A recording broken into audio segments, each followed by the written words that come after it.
Direct sur DRTV, c'est l'heure de vous informer. Mesdames, Messieurs, bienvenue. Voici les titres du journal.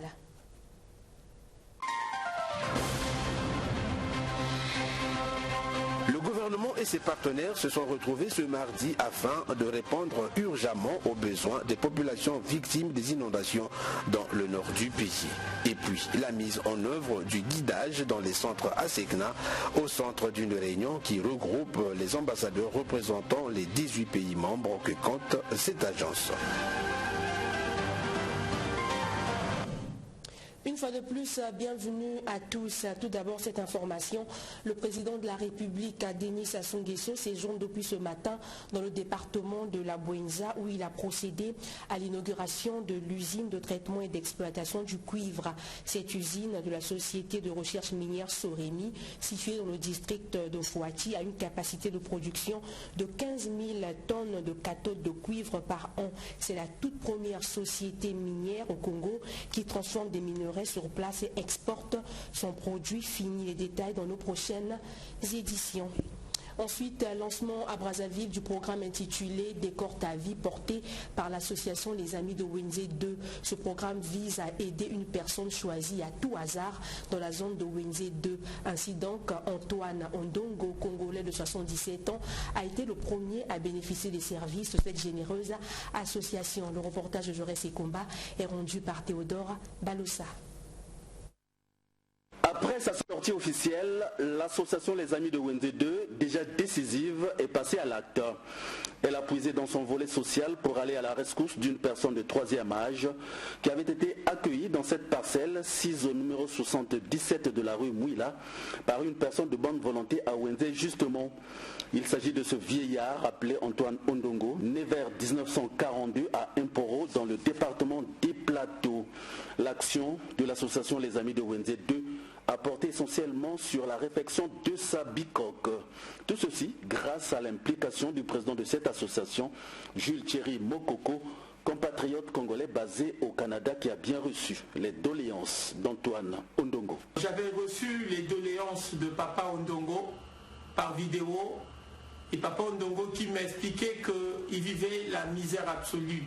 Il vivait dans des conditions de misérabilité.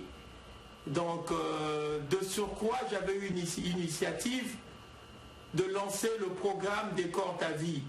C'est le genre de programme qui consiste à aider une personne au hasard au niveau de Wenze 2. Donc, Papa Ondongo est le premier à bénéficier de ce programme. Donc, de surcroît, j'ai pris l'initiative et l'engagement d'agir en conséquence et d'aider Papa Ondongo. Et nous avions pris aussi l'engagement dans le cadre de sa nutrition de le nourrir pendant une année. Notre association a agi dans le cadre des démunis, dans le cadre des orphelins.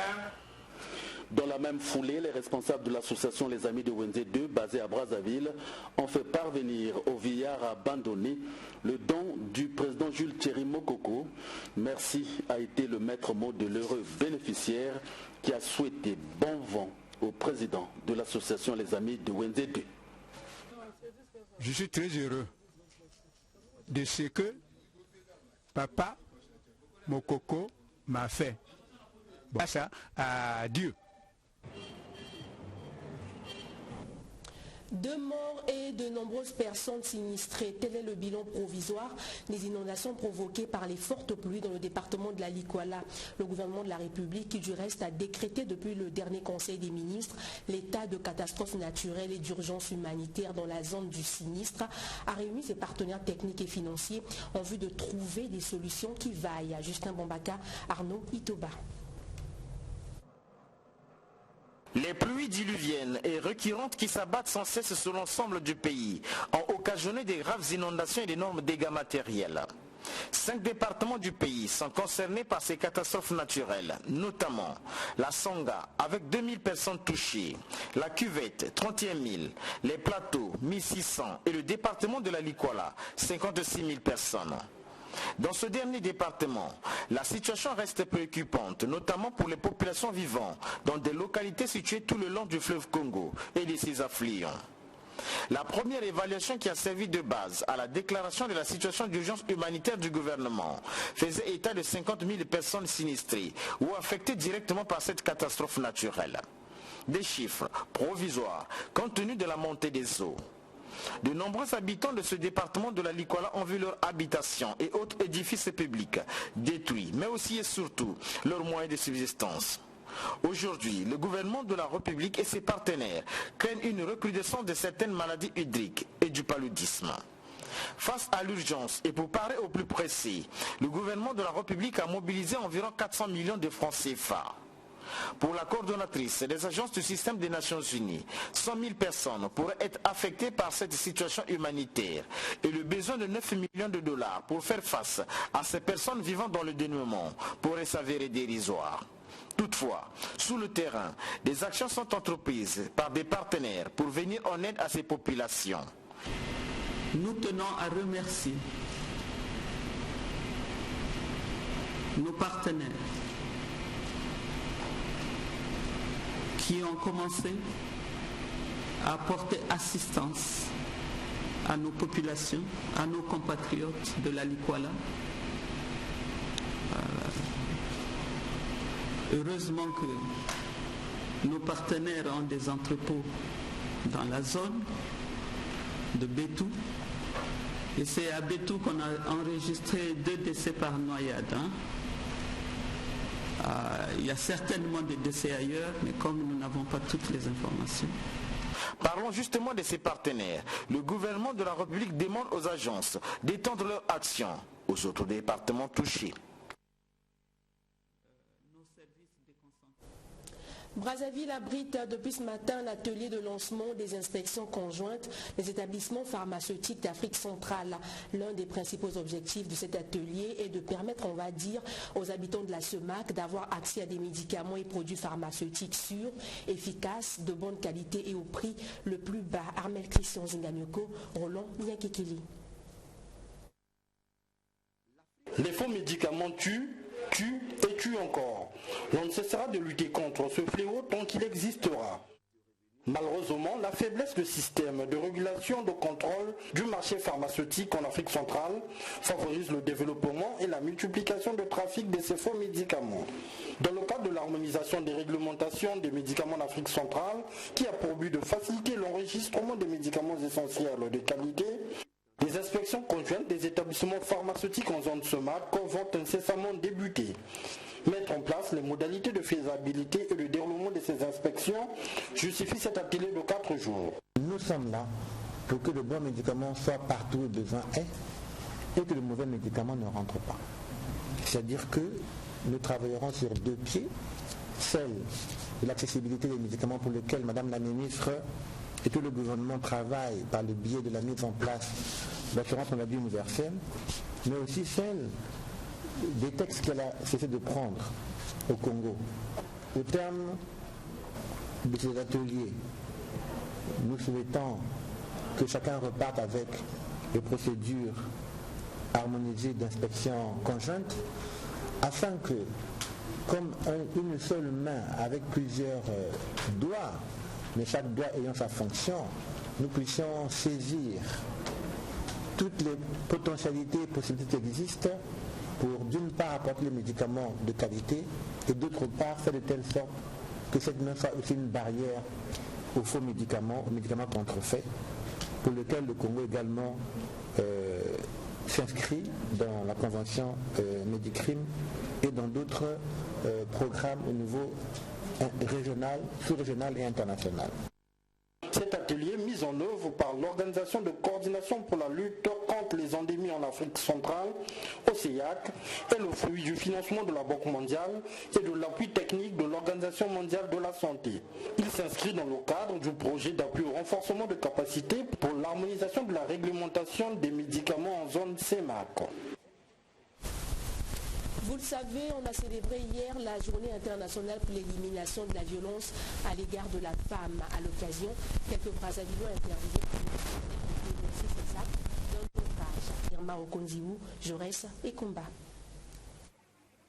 C'est une célébration d'après l'OMS qui tire son origine de l'assassinat du 25 novembre 1960 des 3 sœurs Mirabal en République dominicaine.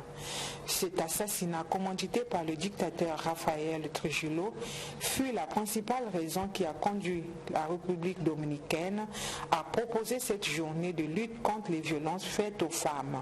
En 1993, l'Assemblée générale des Nations unies a adopté la déclaration sur l'élimination des violences à l'égard des femmes. En 1999, cette même Assemblée proclamait la date du 25 novembre comme étant la journée internationale pour l'élimination des violences à l'égard de la femme. Ce lundi à Brazzaville, quelques langues se sont déliées pour condamner ces actes barbares et inhumains que certains hommes affligent à leurs conjointes, considérées comme des êtres faibles et vulnérables. Le dialogue serait donc le moyen le plus efficace pour résoudre tout conflit dans un couple. Et c'est pas bon ce qu'il fait, c'est pas bon. Il doit s'occuper de sa femme. Parce que c'est son devoir, le mari c'est son devoir, donc il doit faire ce que la femme veut. Si parfois ils nous font ça, mais c'est pas bien. Même aujourd'hui, je peux prendre mon exemple, je sors de l'hôpital vers mon mari, il est malade, mais sans moi, car il devrait mourir. Comme la femme, c'est elle qui remplace le papa et maman. Donc il faut savoir respecter les femmes. C'est pas normal, vous tapez la femme. S'il s'agit d'un problème, il faut éduquer, il faut dialoguer. C'est pas bien de porter main à la femme, ça c'est pas recommandé. Parce que l'homme c'est pas ton mari n'a pas le droit de porter, même s'il y a un problème. Il n'a pas le droit de porter main sur sa femme. Parce que je connais un homme, il avait tué sa femme, mais c'est pas normal. Donc il faut, les hommes, soyez quand même, comment je peux dire ça, soyez corrects. Parfois il faut s'il y a un problème comme ça, il faut avoir de maîtrise, de dialoguer avec la femme et après parce que la colère vraiment c'est une courte folie. Face à cette situation, certains hommes interrogés pensent que battre sa femme est un signe de lâcheté. L'homme doit considérer la femme comme étant son égale. Donc quel que soit le problème qu'on peut avoir, on doit avoir un dialogue.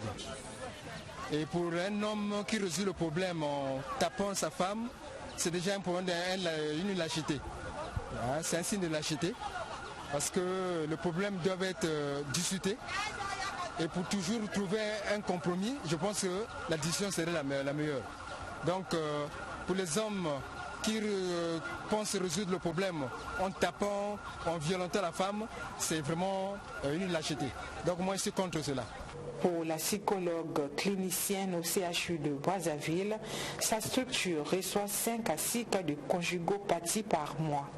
La violence psychologique ou physique laisse des stigmates chez la femme, a-t-elle martelé. On reçoit beaucoup de femmes qui souffrent.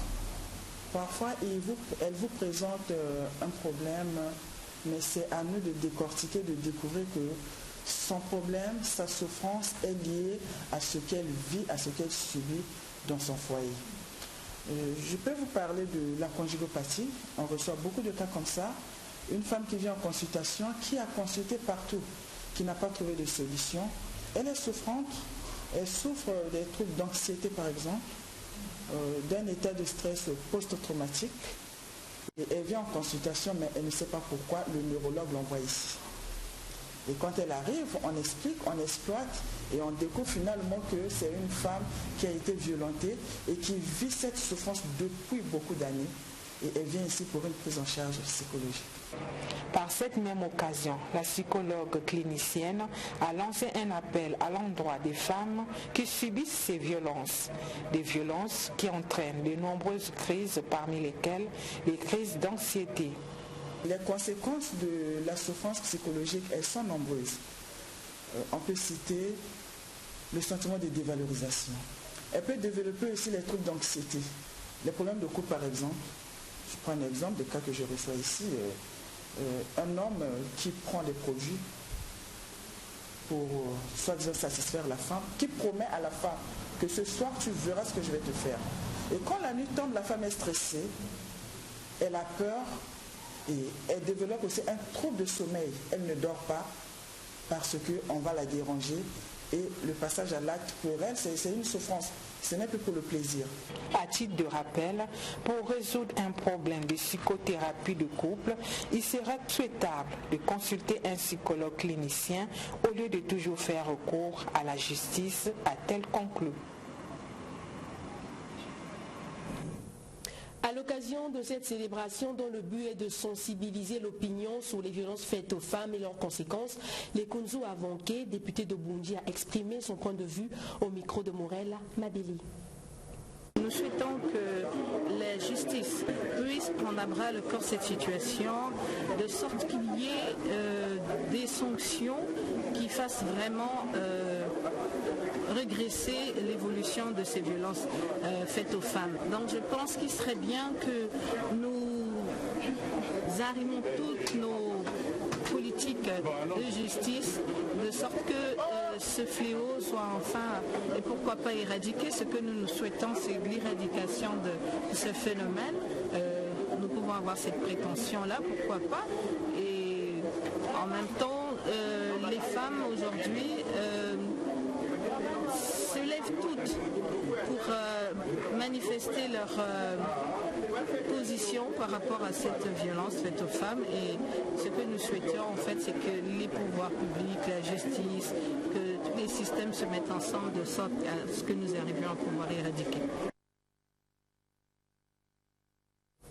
Changeant de chapitre à présent, la délégation de l'Union européenne au Congo organise cette semaine des journées portes ouvertes dans le but de vulgariser le programme Euramus adapté à l'éducation, la formation, la jeunesse et le sport, offrant de réelles possibilités aux doctorants, enseignants et étudiants de poursuivre leurs études dans une université européenne. Des précisions dans ce reportage d'Armel Christian Singanyoko. Erasmus de Nabraza, une première. De nombreux étudiants et enseignants ont investi l'Institut français afin d'en savoir plus sur ce programme qui finance la mobilité universitaire et celle des jeunes, renforçant ainsi la coopération entre l'Europe et l'Afrique. Erasmus+, programme mis en œuvre depuis 2014, connaît un large succès à travers l'Afrique. Près de 46 établissements universitaires y sont affiliés. Pourtant, malgré ce bilan positif, le Congo par le truchement de l'université Mariengwabi est sous-représenté, voire absent. Encourager et favoriser la mobilité internationale des Congolais, c'est l'objectif visé par ces 3 journées portes ouvertes qui ont été lancées lundi dernier à Brazzaville.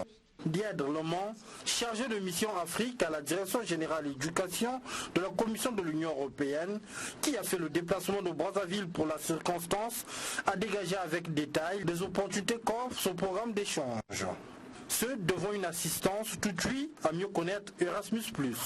Cela fait près de 32 ans que le programme Erasmus fut lancé. Au départ, il n'était réservé qu'aux établissements européens. Merci, madame.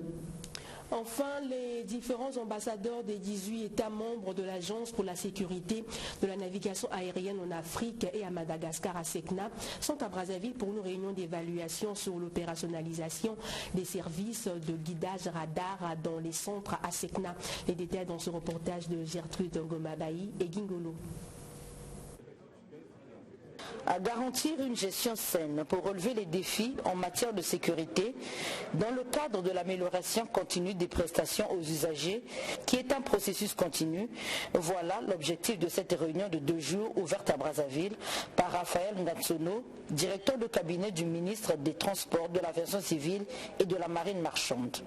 La sécurité du transport aérien étant une préoccupation pour les États, il est donc impératif de s'adapter à l'exigence d'amélioration des règles sécuritaires. Anticiper à l'évolution future de la fourniture de services de navigation aérienne répond ainsi à la volonté des États membres de faire de la SECNA un instrument technique d'excellence à la pointe de la technologie.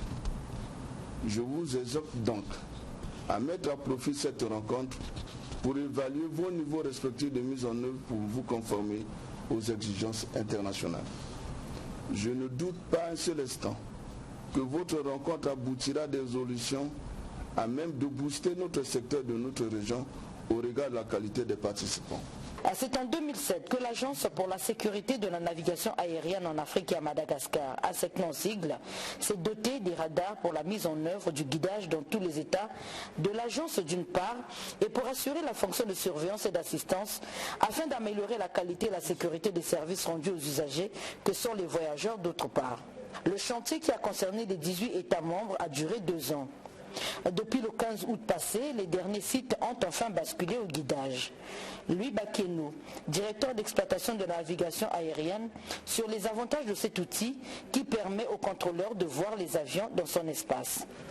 La mise en œuvre du guidage a octroyé une plus grande flexibilité aux organismes de contrôle dans la gestion du trafic aérien. Elle a offert aux usagers des trajectoires de vol et des routes plus flexibles, conformes à leur volonté, permettant la réduction des temps de vol et de réaliser des économies d'échelle, permettant également de préserver davantage l'environnement. Avec cette mise en œuvre du guidage radar, la capacité des espaces aériens de nos États se voit augmenter, offrant ainsi la possibilité d'accueillir plus d'avions dans nos espaces, dans nos régions. La SECNA est née de la volonté politique des États membres de mettre en commun les espaces aériens, terrestres et maritimes sous leur responsabilité et d'y assurer de manière sûre et efficace les services de circulation aérienne publique. Les perspectives pour cette agence qui célébrera le 12 décembre prochain ses 60 ans. La vision de l'agence est de créer un ciel unique pour l'Afrique que nous appelons CUPA pour l'Afrique et qui constituera un des piliers de la décision de Yamoussoukro de libéralisation du transport aérien et la construction du marché unique du transport aérien en Afrique, le MUTA, décidé par l'Union africaine dans son engagement 2063. C'est dans ce cadre qu'en 2017, le comité des ministres de tutelle de l'agence, sous l'impulsion de la direction générale et du conseil d'administration, a adopté un plan d'orientation stratégique qui s'adosse sur le plan mondial de la navigation aérienne de l'OACI, le GAMP, et qui vise à positionner l'agence en 2032 comme le fournisseur de services de navigation aérienne incontournable au niveau de la région Afrique et Océan Indien. Le secret de cette agence, qui subsiste depuis les indépendances et jouit d'une autonomie financière, réside dans son fonctionnement basé sur des choix techniques ambitieux pour fournir un service de qualité pour le compte des États membres. Merci de votre attention, c'est tout pour ce soir. Restez avec nous pour la suite de nos programmes.